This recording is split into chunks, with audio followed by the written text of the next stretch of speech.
तृतीय वंदन सब संत जन अनंत कोटि जाके पदरज परसता जय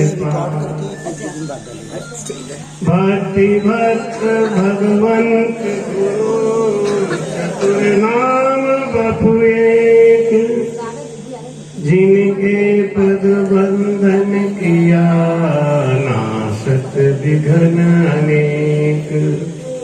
अनंत श्री दरियाव जी महाराज ने सदगुरु सुखराम जी, सदगुरु युक्तिराम जी, परम दयाल सदगुरु स्वामी जी श्री कुशाल दास जी, संत श्री ज्ञानेश्वरी भाई जी, गुरुदेव आपके धीन धीन हो महाराज आप गुरुदेव आपने धीन धीन हो महाराज आप मैं जन्म जन्म का भटका हूँ, मैं जन्म जन्म का भटका हूँ, मुझे अपनी शरण में रहने दो, मुझे अपनी शरण में रहने दो। गुरुदेव आपके महाराज आपने दिन दिन हो महाराज आपने दिन दिन हो। जब तप करनी जोग सुन भजन समो नहीं कोई, प्रेम सम सुख राम कहे नाम भजन नहीं हो। बोलो राम। महाराज कहते हैं कि संसार में लोहा भी कीमती है। 60 रुपया किलो तो लोहा भी है नहीं? लेकिन लोहा मिले और तांबा मिले तो क्या लेंगे आप? तांबा लेंगे। और तांबा मिले और चांदी मिले तो क्या लेंगे? चांदी मिले और सोना मिले तो क्या लेंगे? सोना मिले और हीरा मिले तो क्या लेंगे? आप लोग बहुत अच्छे व्यापारी हैं। अच्छा, हीरा मिले और पारस मिले तो क्या लेंगे? अब पक्के व्यापारी। हीरा भी छोड़ देंगे हैं? पारस मिल रहा है ना। ऐसे ही जप तप करनी व्रत ये सब ठीक है, निंदा किसी की नहीं करनी चाहिए। टेम्पू ठीक है, लेकिन टेम्पू में बैठ के कहो कि हम अमेरिका जा रहे हैं तो ये गलत है नहीं। अब जब तो रहे हो माला और मंदिर में जा जाके घंटा बजा रहे हो और कह रहे हो हम तो परम मोक्ष जाएंगे। वही वाली बात है, टेम्पू में बैठ कर अमेरिका जाएंगे।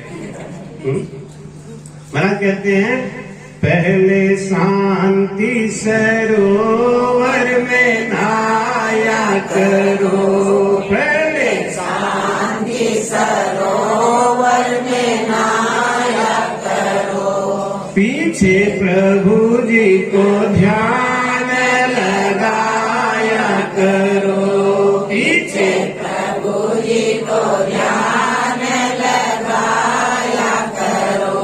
शांति समान कोई तीर्थ नहीं जग में, शांति समान कोई तीर्थ नहीं जग में। चाहे दिन भर डुबकी लगाया करो, चाहे दिन भर डुबकी लगाया करो, पहले शांति सरोवर में नहाया करो, पहले शांति सरोवर में नहाया करो।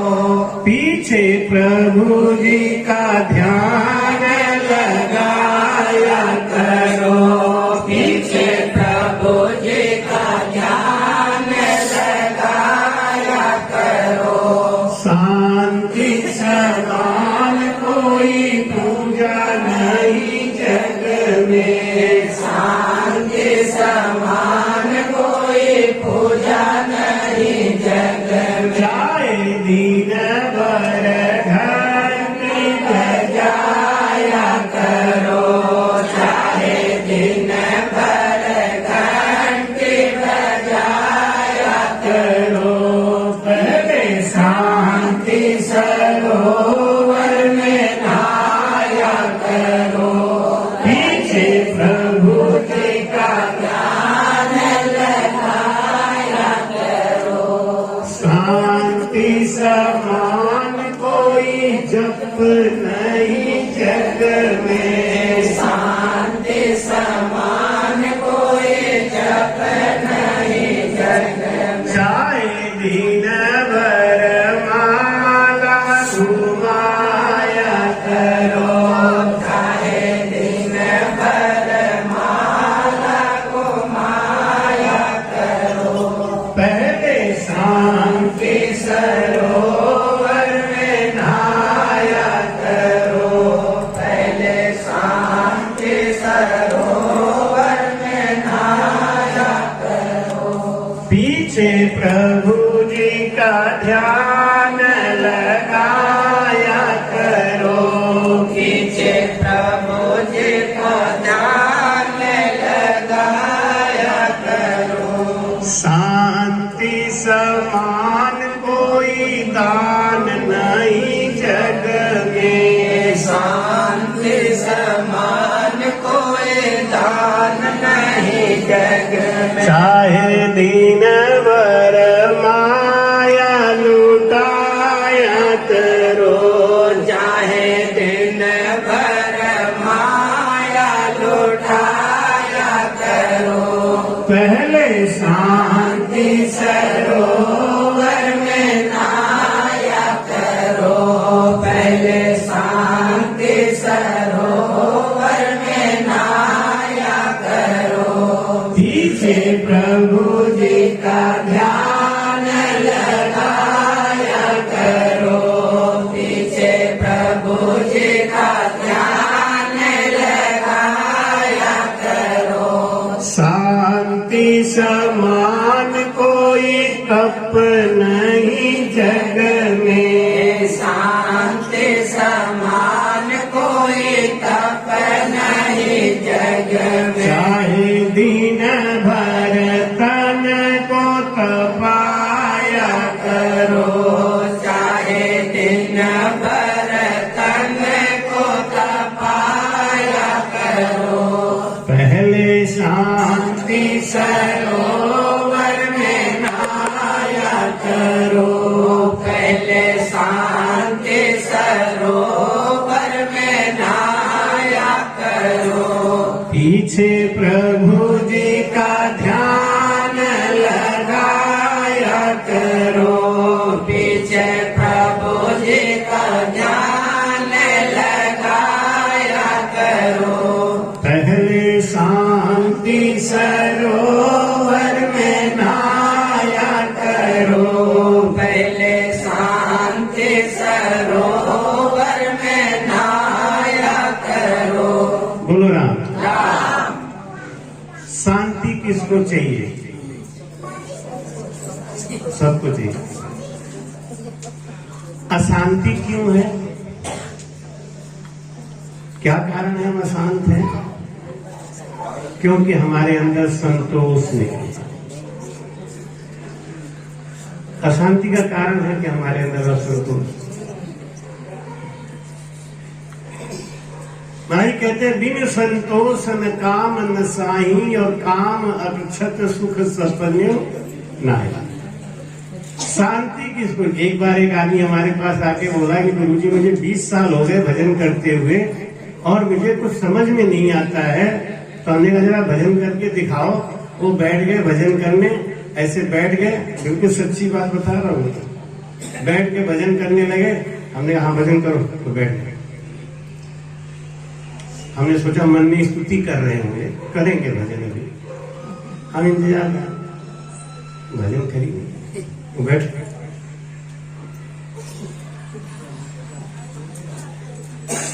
ये भगवान, ऐसा लगता है इनका भजन तो त्रिकुटी के ऊपर चला गया।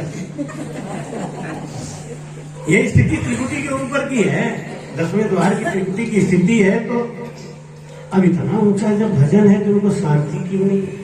ये दोनों बात मैच नहीं कर रही।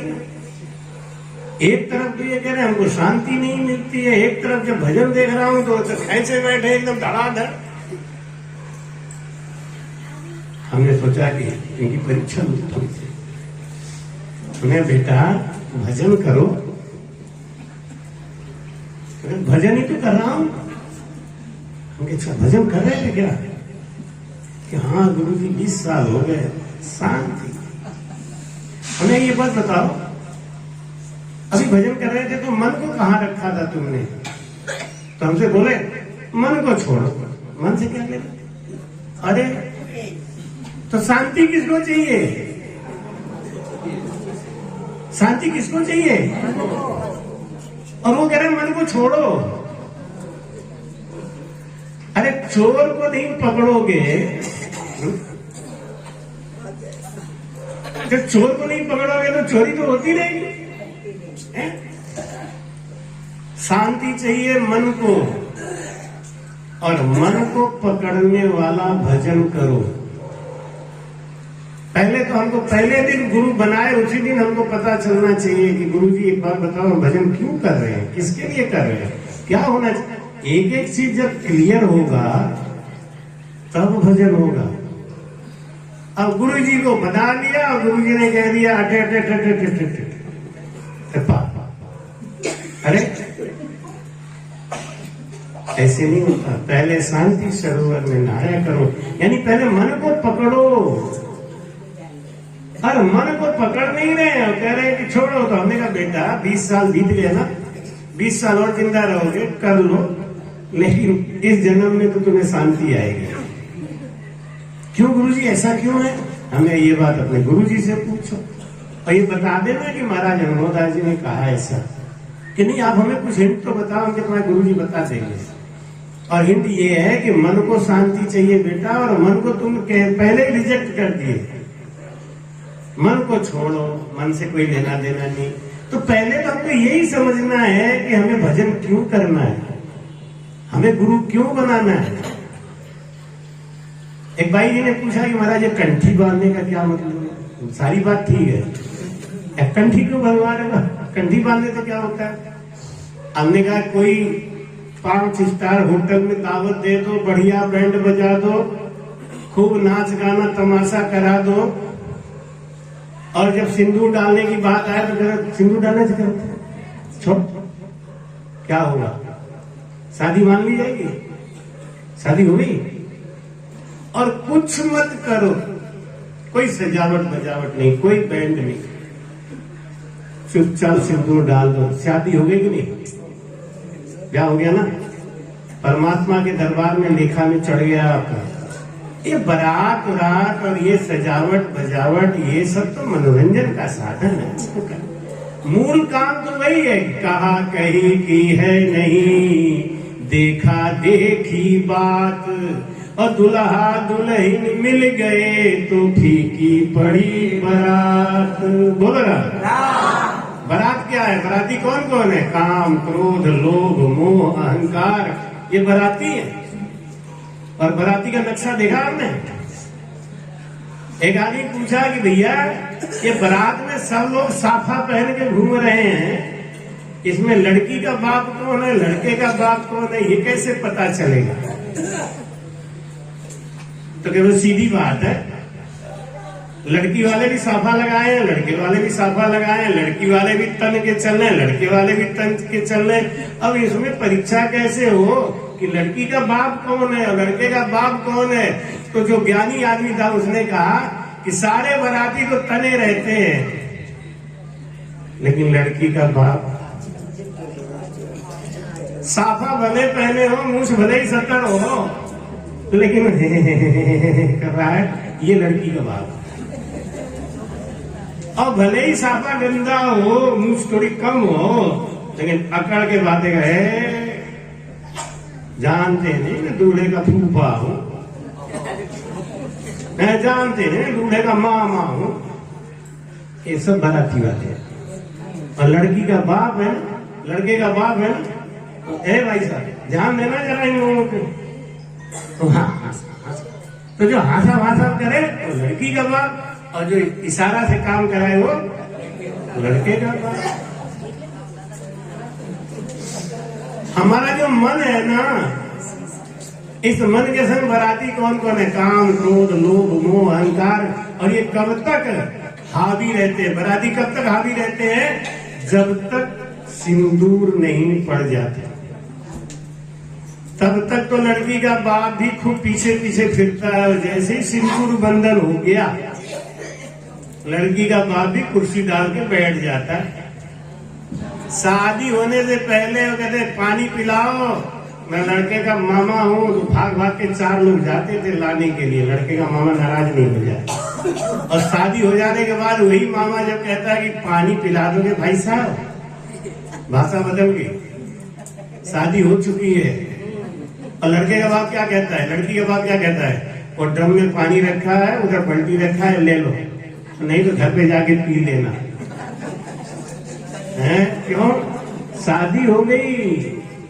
ऐसे जिसके सुरती शब्द का योग हो जाता है, मिलान हो जाता है, जिसकी शादी हो जाती है, काम, क्रोध, लोभ, मोह, अहंकार रूपी बाराती सब धरे के धरे रहे, इनकी कोई नहीं सुनता।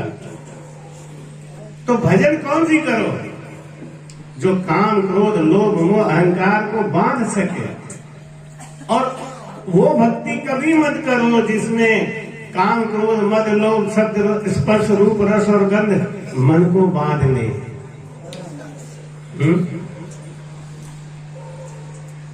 ऐसी भगत ना कीजिए जग में होवेला हंसी, अंत समय में जमरा मारसी दे दे गल हंसी।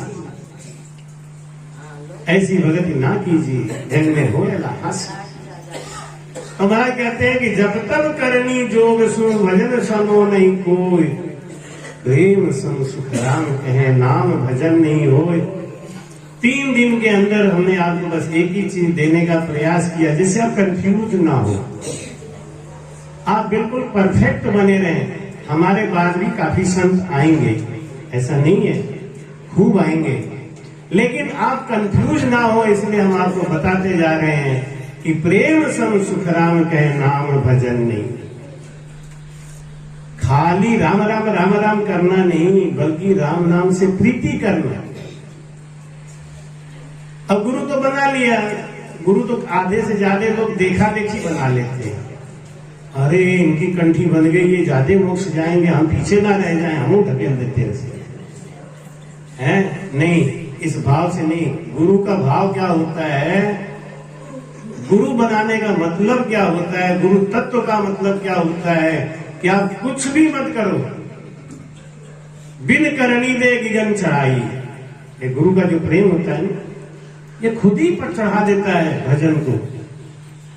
इसके लिए गुरु की वो कि महाराज मिलते नहीं है, कि ये सुनते नहीं है, लाख कोस पे गुरु बैठा रहे महाराज। जैसे कछुआ अपने अंडे को पोषित करता है, कछुआ अंड धरे जल भीतर चित अनुराग सुनावे, मेरे राम चित अनुराग सुनावे। आप तो दूर रहे जल भीतर, आप तो दूर रहे जल भीतर, सुरत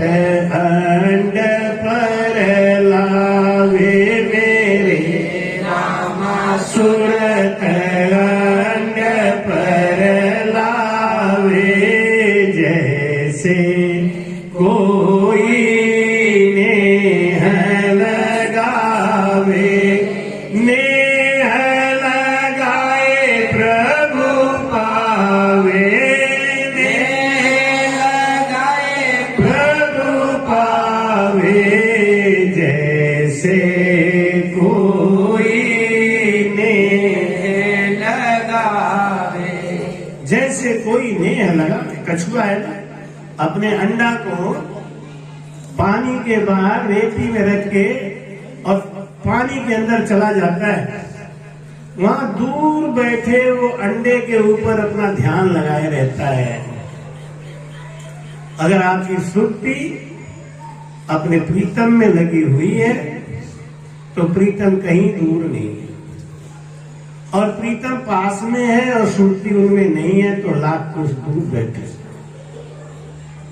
कछुआ लाख कुछ दूर पानी में बैठा, वहां से अपने अंडे पे ध्यान लगाए हैं और अंडा वहां पोषित हो जाता है और अंडा फूट जाता है, अंडे में से कछुआ निकलता है और इतने विशाल समुद्र में इतने लाख कछुआ के अंदर वो अपनी मां को कैसे पहचान लेता है, आज तक समझ में नहीं आई है?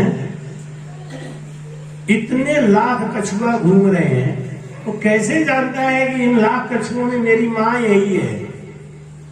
ये प्रीति का कारण है, प्रेम का कारण है।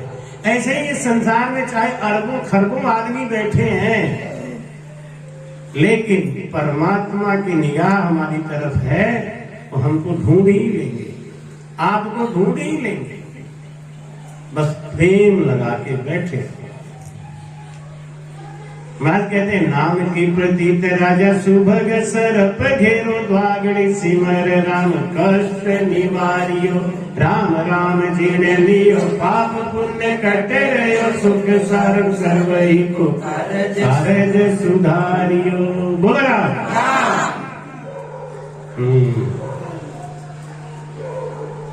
हम जाएंगे तो फिर आप लोग हमको भूल जाएंगे, पक्का नहीं भूलेंगे। तो हमारे राम नाम को क्यों भूल गए? जोर से बोल रहे, बोल राम। अब तो कुछ नहीं, अब नहीं भूलेंगे। ये परीक्षा भी तो होनी चाहिए ना। मैं तो गीता बाई को खूब खूब आशीर्वाद देता हूँ। देखो, इन्होंने जीवों को बहुत चेताया, हाँ वो मैं समझ गया। अरे ये आंख है ना, एक्सरे मशीन है हमारा, आपको कुछ कहने की जरूरत नहीं। बस संत हर चीज को समझ लेते हैं, लेकिन ये सत्य है कि मेहनत कोई एक करता है, फल सबको मिलता है।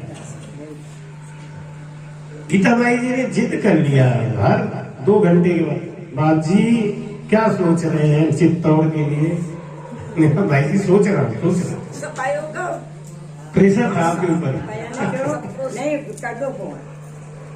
आप सबका प्रेम। गीताबाई का कहते हैं, इंजन के बगैर डब्बे नहीं चलते, इंजन अच्छा होना चाहिए, और इंजन अच्छा हो तो ठीक हो जाता है। अब देखो, इन्होंने फालदा का सत्संग फाइनल करवा दिया है। गोया आप सबको मिलता है जून में, वो बैठे हैं। आप बता दो सबको, 12, 13, 14, 15 जून को गोया में आप सबका स्वागत है।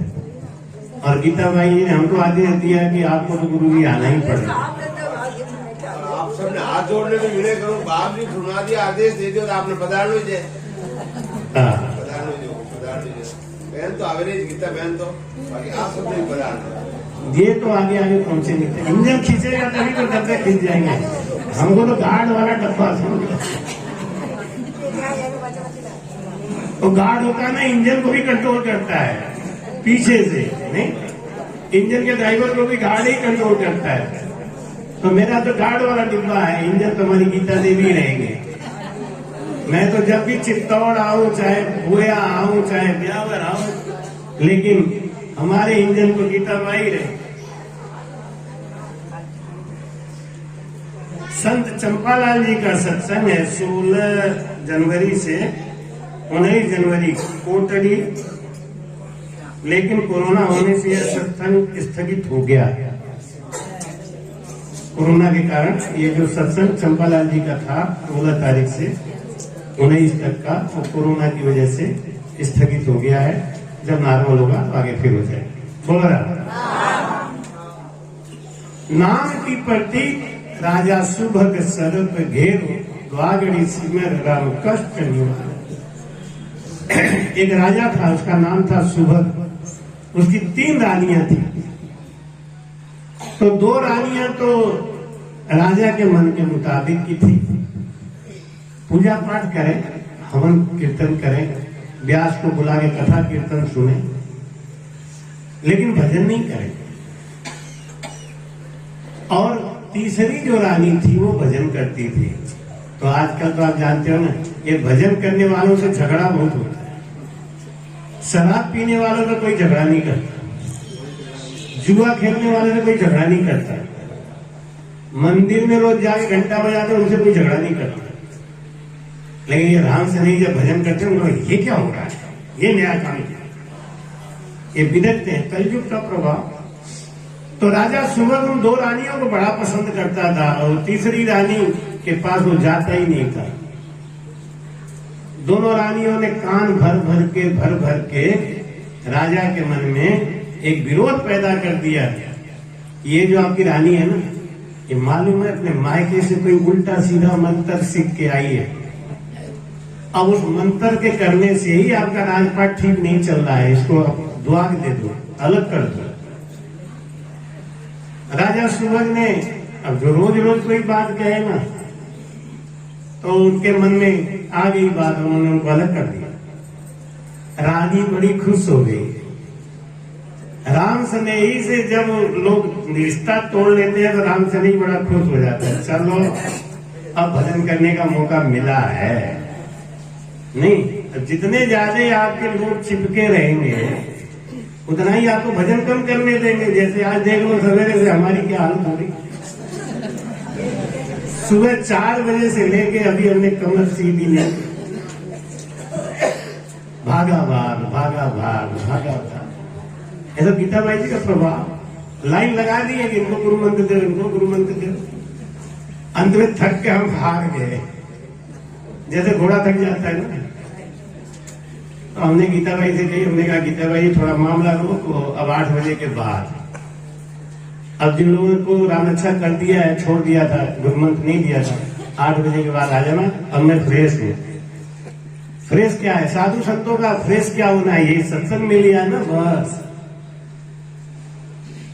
हमारे कटरा में एक बाई जी थी, उनका नाम मैना देवी गुप्ता था। हम चले जाते बनारस तो बीमार हो जाते।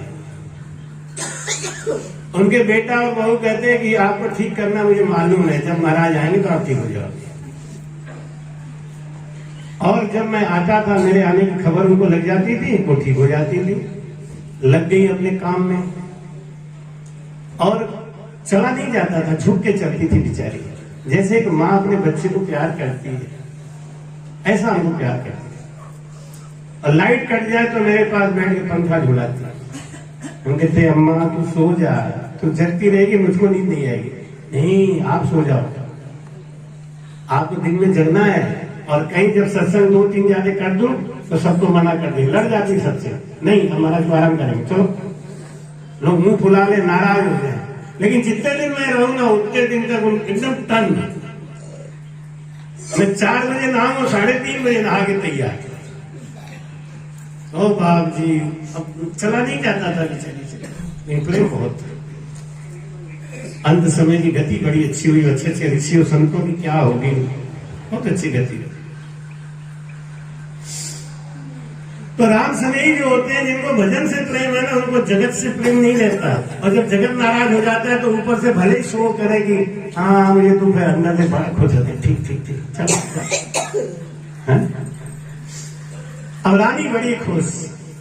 राजा ने कह दिया कि इस रानी के लिए कपड़ा और भोजन की व्यवस्था करो, बाकी से छोड़ दो इसके हाल पे। रानियों ने देखा, दोनों रानियों ने मौका बढ़िया है तो एक प्रोग्राम बना लिया, क्या, घूमने का। चलो 68 तीर्थ करके आएंगे, 68 तीर्थ करेंगे राजन। अब राजा 68 तीर्थ करने चल दिया। 68 तीर्थ में खूब दान पुण्य किया, खूब लंगर लुटाए, भंडारा किया, अपने रानियों के हाथ से खूब दावत कराई, खूब दक्षिणा दिलवाया। तीर्थों में जाके और दान पुण्य करें तो दान पुण्य का असर कई गुना बढ़ जाता है। जैसे भजन है ना, आप अपने घर में करो, उसके जगह आप गौशाला में बैठ के भजन करो तो उसका फल कई गुना बढ़ जाता है। उसके जगह आप शमशान भूमि में बैठ के भजन करो, कई गुना फल ज्यादा देता है। उसकी जगह आप कोई तीर्थ में जाके वहां बैठ के भजन करो, वो कई गुना बढ़ता है। जगह का प्रभाव होता है, ऐसा नहीं कि नहीं होता, हर जगह का प्रभाव होता है। मंदिर में बैठ के भजन करो, उसका भी फल बढ़ जाता है। क्यों? मार्कंडेय जी महाराज मंदिर में ही बैठ के भजन किए, शंकर जी के मंदिर में, तो उनका आवागमन छूट गया था। लेकिन अगर आपको भजन बढ़ाना है वास्तव में, तो घर से बढ़िया है कि गौशाला में बैठ के भजन, जहां गाय वगैरह बधी होती है, वहां का वातावरण शुद्ध होता है। गाय है ना, ये हमारी गौ माता है। गाय प्रेम की मूर्ति है। एक बार एक गाय को 2 महीना तक संखिया खिलाया गया, लेकिन दूध में उसके जहर का अंश नहीं आया। गाय का दूध जब टेस्ट किया गया तो उसमें संखिया का असर नहीं था। 2 महीना संखिया खिलाया गया तो गाय का गला नीला पड़ गया था उस जहर के प्रभाव से, लेकिन दूध में उसने प्रभाव जाने नहीं दिया। और भैंसिया को पहले दिन खिलाया और पहले दिन ही संखिया का असर आ गया। किसी ने एक संत से पूछा कि महाराज दूध कौन से जानवर का सबसे अच्छा होता है? तो महाराज बोले कि भैंस का। तो बोले महाराज फिर आप गौशाला क्यों चलाते हैं? तो बोले माफ करना, आपने पूछा था किस जानवर का दूध अच्छा होता है। गाय जानवर नहीं है, पहले तो ये समझो आप। आपने जानवर की बात करी थी ना, गाय जानवर नहीं है। और गाय का दूध तो अमृत होता है, वो दूध कहां है? गाय का दूध अमृत होता है। मैंने बहुत पहले एक हरिजस बनाया था कि गाय गुरु गंगा गीता को जो बचाए, गीता को जो बचाए, सच्चा है वही मानव जीवन में मुक्ति पाए। गाय गुरु गंगा गीता को जो बचाए, गीता को जो बचाए, सच्चा है वही मानव जीवन में मुक्ति पाए। हर हर गंगे गंगे, हर हर गंगे गंगे, हर हर गंगे गंगे, हर हर गंगे गंगे। दूध फूट देती तुझे माता महान रे, गंगा और गाय दोनों माँ के समान रे। इनकी सेवा में हो, इनकी सेवा में जो मिटा दे अपना मान रे, मिटा दे अपना मान रे। सच्चा है वही मानव जीवन में मुक्ति पाए। हर हर गंगे गंगे, हर हर गंगे गंगे, हर हर गंगे गंगे, हर हर। नीर छीर देती तुझे हिंदू मुसलमान हो या सिख ईसाई, हिंदू मुसलमान हो या सिख ईसाई। नीर छीर ज्ञान बिना कौन रे भाई। किसको नहीं चाहिए पानी? किसको नहीं चाहिए दूध? हिंदू मुसलमान हो या सिख ईसाई, और नीर छीर ज्ञान बिना कौन रे भाई। छीर गाय देती हो, छीर गाय देती गंगा से नीर पाए, गंगा से नीर पाए। सच्चा है वही मानव जीवन में मुक्ति पाए। गाय गुरु गंगा गीता को जो बचाए, गीता को जो बचाए, सच्चा है वही मानो जीवन में मुक्ति पाए। कि गाय, गुरु, गंगा और गीता जो इनकी सेवा में अपना जीवन लगा देता है वो मानव है, सच्चा मानव वही है। तो वो तीर्थों में घूमते घूमते भटकते भटकते भटकते जब नगर में प्रवेश करने का नंबर आया तो पंडित जी ने सोचा कि हमारा दक्षिणा तो मिला ही नहीं, क्योंकि पंडित जी कहीं पूजा पाठ करवाए ही नहीं, हवन करवाए ही नहीं। तो उन्होंने सोचा कैसे क्या जुगाड़ लगाऊं, कुछ तो हमारा जुगाड़ लगना चाहिए। वो बोले महाराज कि हाँ आज भद्रा लगा हुआ है और भद्रा में नगर प्रवेश मत करो, नहीं कोई न कोई विघ्न आ जाएगा। आज तो बाहर ही टेंट लगा लो और कल सवेरे गृह प्रवेश कराएंगे। राजा ने सोचा कि कोई बात नहीं, पंडित जी हैं बात कह रहे हैं तो ठीक है। टेंट लगा लिया, बाहर बगीचे में रुक गए। आधी रात को एक बहुत बड़ा अजगर आया और उस अजगर ने आके राजा सुभग को चारों तरफ से घेरा डाल के और सर पे फन निकाल के खड़ा हो गया। राजा की नींद खुली। राजा ने कहा पंडित तुम तो कह रहे थे कि नगर प्रवेश मत करो, भद्रा लगा है। यहाँ तो यही बगीचे में ही भद्रा लग गया। पंडित जी सिर पिटा गया, बेचारे को तो जुगाड़ काम। पंडित जी ने कहा ऐसा है कि आप तीरथ व्रत करके आए हो, कुछ प्रसाद तो दो। आप एक काम करो, ये नाग देवता है ना, इनको 68 तीर्थ करके आए हो, 34 तीर्थों का फल दे दो। राजा ने कहा ये नाग देवता मैं तुम्हें 34 तीर्थों का फल दे रहा हूं, मुझे छोड़ दो। नाग देवता ऐसे। पंडित जी ने कहा कि जिंदगी रहेगी तो बहुत हो जाएगा, 68 का पूरा ही दे दो। राजा ने कहा ले ले भैया 68 तीर्थों का फल ले ले, लेकिन हमें छोड़ दे। वो बोला। पंडित जी ने कहा ये रानी भी तो गई है, थोड़ा कम पड़ रहा है, रानियों से भी दिलवा। राजा बोले देख भाई मेरा प्राण बच रहा है, तीर्थ तो फिर भी कर लेंगे, दे दो तुम लोग दान। रानियों ने भी कह दिया कि भैया हम दान दे रहे हैं, मेरे पति को छोड़ दो। जब कोई कमाई करके आई हो तब ना, वहां तो मंदिर में आरती कर रहे हैं और समुद्र देखने का मन चल रहा है कि जल्दी आरती खत्म हो, उधर समुद्र देख आए कि उधर वहां घूम आए।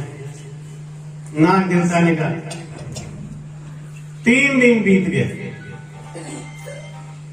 कोई जब रास्ता नहीं सूझा तो राजा बोला ए नाग देवता मुझे मालूम है तो नाग योनि में क्यों पड़े हो। मालूम है नाग योनि में कौन जाता है, नाग कौन बनता है? जिसके पास धन बहुत ज्यादा हो और धन में उसकी आसक्ति बहुत ज्यादा हो, कि चमड़ी जाए तो जाए लेकिन दमड़ी नहीं। ऐसा आदमी मरने के बाद नाग ही होता। क्यों? हाथ से कभी दान किया नहीं तो भगवान कहते इनको हाथ की जरूरत ही नहीं। पैर से कभी तीर्थ में गया नहीं तो भगवान कहते इनको पैर की जरूरत ही नहीं। और आप जानते हैं ना कि सांप को क्या क्या नहीं होता। जो जो सत्संग में नहीं जाते हैं वही गुणा भाग हो जाता है। भाई कहते हैं ना कि आंख दिया गुरु दर्श करने को, नैना से दर्शन कर लो, नहीं लागे रुपैया। राम नाम जप राम नाम जप लो, नहीं लागे रुपैया।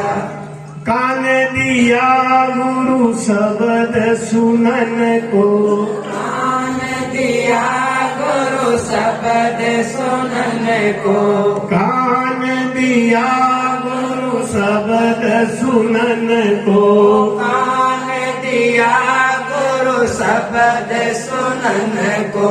कानों से वाणी सुन लो, नहीं लागे रुपैया। राम नाम जप लो, नहीं लागे रुपैया। जीव जीव दिया हरि भजन करन को, जीव दिया हरि भजन करन को, जीव्या से सुमिरन कर लो नहीं लागे रुपैया, जीव्या से सुमिरन कर लो नहीं लागे रुपैया, राम नाम जप लो नहीं लागे रुपैया, हाथ दिया गुरु सेवा करन को, हाथ दिया गुरु सेवा करन को, हाथों से सेवा कर लो नहीं लागे रुपैया, हाथों से सेवा कर लो नहीं लागे रुपैया, राम नाम जप लो नहीं लागे रुपैया, पैर दिया सब तीर्थ करन को, पैर दिया सब तीर्थ करन को, 68 तीर्थ कर लो नहीं लागे रुपैया, 68 तीर्थ कर लो नहीं लागे रुपैया, राम नाम जप लो नहीं लागे रुपैया। बोल राम। महाराज जी कहते हैं जितना हमें परमात्मा ने दिया है ना, इनसे भक्ति करो। तो जो पैरों से तीर्थ करते नहीं, जो पैरों से सत्संग में जाते नहीं, भगवान उनको अगले जन्म में पैर देते ही। जो हाथों से दान पुण्य करते नहीं, सेवा करते नहीं, भगवान उनको हाथ देते ही नहीं, जरूरत ही नहीं है। जो कानों से वाणी सुनते नहीं, भगवान उनको कान नहीं देते। और सांप को हाथ नहीं होता, सांप को पैर नहीं होता, और सांप को कान नहीं होता। ध्यान से समझो। पिछले जन्म में इन्होंने इनका कोई सदुपयोग किया ही। सांप को कान नहीं होता। किसी को कंफ्यूजन हो तो मैं समझाऊं। सांप कान का काम यहाँ से करता है, ये गले से। सांप के गले में जो यहाँ पे रेखाएं होती है ना, वो वाइब्रेशन को पकड़ती हैं। जैसे कि आपके फोन के वाइब्रेशन पे लगा हो तो जो घुन घुन करता है तो आप निकाल के हेलो बात करते हो, आवाज तो नहीं करता, घुन घुन से समझ जाते हैं। ऐसे सांप जब जमीन पे चल रहा होता है ना, तो जब कोई आदमी चलता है तो उसके पैर की जो धमक होती है, उस सांप को समझ में आ जाता है कोई आदमी आ रहा है, इधर से आ रहा है। तेज होते हैं। जैसे वो चूहा होता है ना, उनके मुंह से निकली होती है ना, वो उस बात सेंसिटिव होता है, उसी से सेंस लेते हैं किधर को जाना है। जैसे सूरदास जी लकड़ी से सेंस ले लेते हैं, कहाँ गड्ढा है कहाँ क्या। राजा ने सोचा कि ये तो नाग देवता है ना, लोभी तो होंगे तभी तो नाग बने हैं। तो राजा बोला कि तुमको मैं अपने खजाने का आधा भाग दान कर दूंगा, तुम्हारे नाम से मंदिर बनवा दूंगा, नागेश्वर नाथ बनवा दूंगा, तो हमें छोड़ दे। अब सांप को गुस्सा आई, नर आवाज में बोला, अरे राजन, तो हमको लालच दे रहा है खजाने का। तेरे पास जितना खजाना है इतना मैं हर साल दान कर देता था। मैं पिछले जन्म में चक्रवर्ती सम्राट था, तूने पूरे जिंदगी में एक बार 68 तीर्थ किया बेटा, मैं हर साल 68 तीर्थ करता था। और तीर्थ करने के बाद इतना खजाना मैं दान कर देता था। सब कुछ किया लेकिन नाग योनि में बैठ गया आगे। मालूम है क्यों? मैंने गुरु नहीं बनाया, मैंने कंठी नहीं बदलाई, मैंने भजन नहीं सीखा।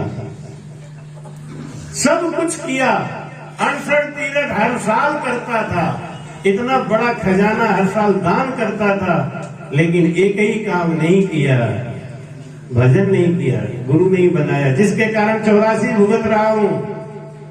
तो राजा बोला, तो हमारे ऊपर कौन सा एहसान झाड़ रहे हो बिना बात के?